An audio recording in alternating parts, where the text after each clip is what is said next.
Бүгін мен 13 ғасырда қазақтар басып алған жерлердің тұрғындарына жасаған озбырлықтары жайлы айтатын боламын. Басқа да тарихи мәліметтерді менің видеосындағы телеграм каналыма өтіп көре аласыздар.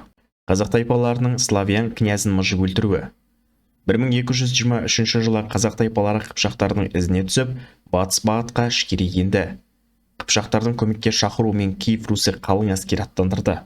Қыпшақ, орыс және украиндардан құралған әскер қазақ тайпаларына қарсы тұрды. Шайқас барысында олардың өзара келісе алмауы мен ұйымдасып әрекет жасамауы салдарынан славян қыпшақ әскері ауыр жеңіліске ұшырады. Жеңіліп бара жатқан соң қыпшақ тарапы тез арада шегініп қашып құтылды. Ал негізінен жаяу болған славяндар қашу барысында көптеп қырылды. Мстислав жолдастарына көмектеспек қарап тұруы олардың ең үлкен қателігі болды. Ақыр соңында Мстислав қазақ тайпаларымен келісімге келді. Қазақ тайпалары берілсеңдер қан төкпейміз деп сөз берді. Бірақ олар берілген сәтте дереу тұтқынға алынды. Қазақтар Киев князін және оның қолбасшыларын жерге жатқызып, үстеріне ауыр жалпақ ағаш төсеп, өздері сол ағашқа жайғасып, жеңісті тойлады. Куәгерлердің айтуы бойынша сықырлап сынған сүйек пен азапта айғай бір күнге созылып, князь бен оның жақындары қиналып өлді. Ал қазақ тайпалары өздерін қан төкпейміз деген уәдемізге тұрдық деп санады. Шыңғыс ханның әйел құмарлығы. Шыңғыс хан бірде нояндардың бірінен өмірде қандай іспен айналысып ләззат алуға болады деп сұрақ қояды. Сонда ноян әлбетте аңға шығу. Астымда тұлпарым, қолымда қыраным деп жауап берді. Шыңғыс хан дереу жоқ олай емес. Өмірдің ең ғажап ләззаты өз дұшпандарыңды соғыста ойсырата жеңу. Жерін тартып алып қуып шығу. Бар байлығын, дүние мүлкін иемдену. Оның тұлпарына мініп алып зар еңіреп жылағанын көру. Қыздары мен әйелдерін еншілеп ләззат алу деп жауап берді. Шыңғыс ханның керейден, найманнан, қоңыраттан әйелдері болса да, ол қазақ тайпаларынан болған қыздардан көрі Қытай қыздары әлде қайда әдемірек деп санады. Әсіресе Қытай қыздарының нәзіктігіне тәнті болған. Түркі әйелдері жазда аптап ыстықта, қыста ызғарлы аязда, күні бойы ашық далада жүрген. Ыстық пен аяз олардың түр әлпетіне нұқсан келтірді. Ал Қытай қыздары негізінен үй мен көлеңкеде біршама күтімде болғандықтан, ол заманда Қытай қыздары жоғары бағаланды. Шыңғыс хан сол себепті Қытай және манжур қыздарын көптеп тартты. Зерттеушілер Шыңғыс хан шамамен 2000-3000 аралығында ұрпақ қалдырған деген тоқтамға келді. Үгедейдің кішкентай қыздарды зорлауы. Шыңғыс хан қайтыс болған соң оның империялық тағына баласы Үгедей отырды. Үгедейде әйелдерге келгенде әкесіне кем түспеді. Парсы тарихшысы Джувейнидің жазбасы бойынша ойраттар қыздарын Үгедейдің гареміне қоспағандықтан, ол ойрат қыздарын бет алды жаппай зорлаған. Яғни Үгедей өз әскерін алып, бодан болған ойрат қоныстарына басып кіріп, 7 жастан аса берген ешқашан тұрмыста болмаған пәк қыздарды туыстарының, ата-аналарының көзінше зорлап кете беретін. Үгедей тарапынан зорланған тек қана ойрат қыздардың жалпы саны 4000-ға жеткен. Джувейнидің айтуы бойынша бұны Үгедей жыныстық азғындықтың себебінен емес, ойраттарға үстемдігін арттыру үшін жасаған. Қазіргі уақытта ойраттардың ұрпақтары Қалмақ, Қалқа моңғол және Алтай түркілері. Кезінде талай ойрат қызын қор қылған Үгедейге бүгінде Моңғолияда мақтанышпен ескерткіш орнатып қойған. Кәрістердің ауыр жұмыстарға жегілуі. Кәріс еркектері ауыр қара жұмыстарға тартылды. Құбылайдың Жапонияға жорығына қажетті 100-деген кеме жасау істері кәрістерге тапсырылды.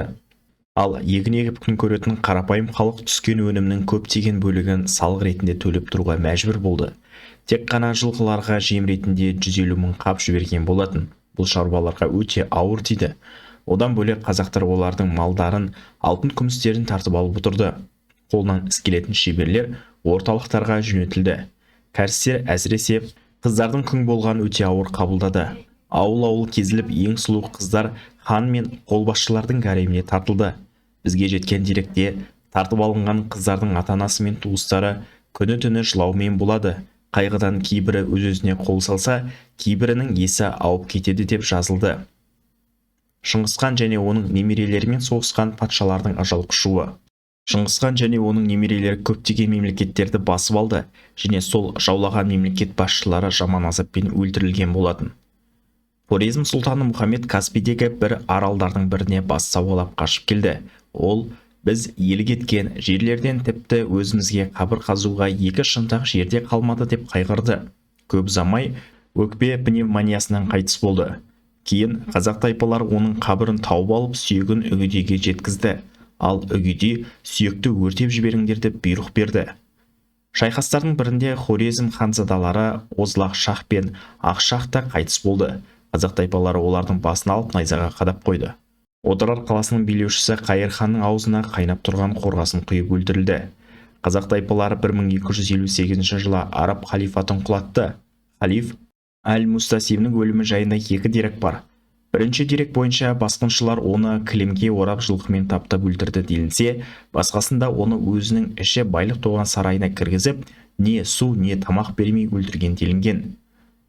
Киев князі Мстиславты басында айтқанымдай ағаштың астына салып мыжып өлтірді. Сун империясы Қытайлардың мемлекеті болатын. Ол өте қуатты, халық саны көп мемлекет еді. Бірақ Шыңғыс ханның немересі Құбылай Сунды да жаулап алуды көздеп соғыс ашты. Көптеген соғыстарда Қытайлар ойсырай жеңіліп, ақыры Сун патшалығы да құлады. Оның соңғы императоры Чаобин 1279 жылы теңізде болған Ямын шайқасында суға батып өлді. 13 ғасырда Шыңғыс хан және оның ұрпақтары өлтірген адам саны. Шыңғыс хан және оның ұлдары мен немерелері Евразияның басым көпшілігін жаулап алу барысында көптеген халықтар ажал құшты.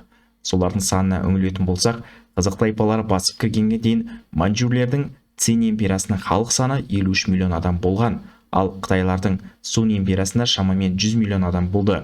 Яғни жалпы саны 153 миллион адам.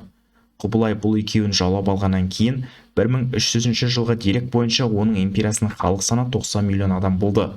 Бұл тағы оның империясы жаулап алған Корея, Таңғұт патшалығы, Дали патшалығы және бағындырылған ұйғыр, қырғыз секілді түркі халықтарын қоса есептегендегі халық саны. Осыған қарап біз ондаған миллион Қытайдың қырылып кеткенін байқай аламыз.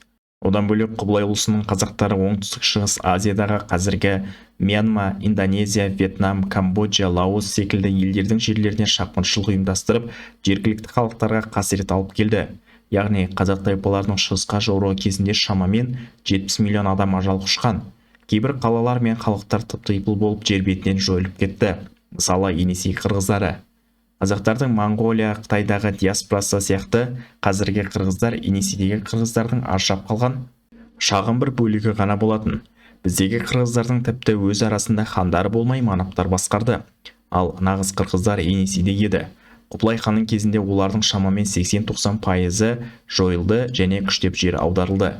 Қазақ тайпалары неліктен Енисей қырғыздарын қырып тастағаны жайында алдыңғы видеоларда айтқан болатынмын.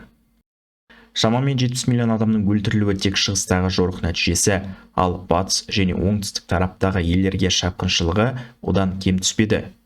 Хорезм ел кеткен Сырдария бойы мен Әмудария бойы, Мәуереннахр, Хорасан өлкесі, өзен суы мол, астықты, сонымен қатар Ұлы Жібек жолы бойында орналасқан берекелі жер еді. Онда сауда мен егін судың мол болуы, тоқшылықтан адамдардың өсіп өліп көбейіп, кей қалалардың тұрғын саны миллионнан асып кетуіне себеп болған еді. Хорезм империясымен соғыста көптеген қалалар қирап, халық қырылды. Қазақ тайпалары Мерв қаласын басып алған соң 13 күн бойы жаппай тонау мен адам өлтіру ісімен айналысты. Нәтижесінде 1,47 миллион адам ажал құшты. Герат қаласын алған соң қазақтар 1,60 миллион адамды өлтірді. Балық қаласында 1 миллион адам, Нишапурде 1,747 миллион адам, Бұхарада 1 миллион, Самарқандта 350 мың, көне Үргеніште 1,2 миллион адам опат болды. Тараз қаласы өртеніп кетті. Сығанақ, Ашназ қаласындағы адамдар жаншылды. 200 мың халқы болған Отырар қаласы ойрандалды. Кейін Шыңғыс ханның немересі Хулағу атасының саясатын жалғастырып, араб-парсы жерлеріне ішкері енді. Парсы халқы шапқыншылыққа ұшырап ауыр жағдайға тап болды. Бір жағынан аштықтан қырылды. Арабтарда аз қырылмады. 500 жылдық тарихы бар араб халифаты құлады. Мешіттер, ауруханалар, кітапханалар қиратылды. Мұсылман ғалымдары жеткен көптеген ғылыми жетістіктер жойылды. Ғасырлар бойы жинақталған қаншама ғалымдардың еңбегі сақталған, ғұламалар үйі қиратылды. Куәгерлердің айтуы бойынша Тигр өзені қол жазбалардан аққан сияның әсерінен қара және адамдардың қанынан қызыл болып ақты делінген. Қазақ тайпалардың басқыншылығы Палестинаға дейін жалғасты. Найман Кетуға бастаған әскерге Бейбарыс пен Құтыз бастаған мұсылмандар тоқтау салды. Алтын Орда әскері Германияға дейін жетіп, славяндардың қанын судай ағызды. ары қарайға басқыншылыққа бармауына Алтын Орда мен ел қанаттың өзара жерге таласуы негізгі себеп болды.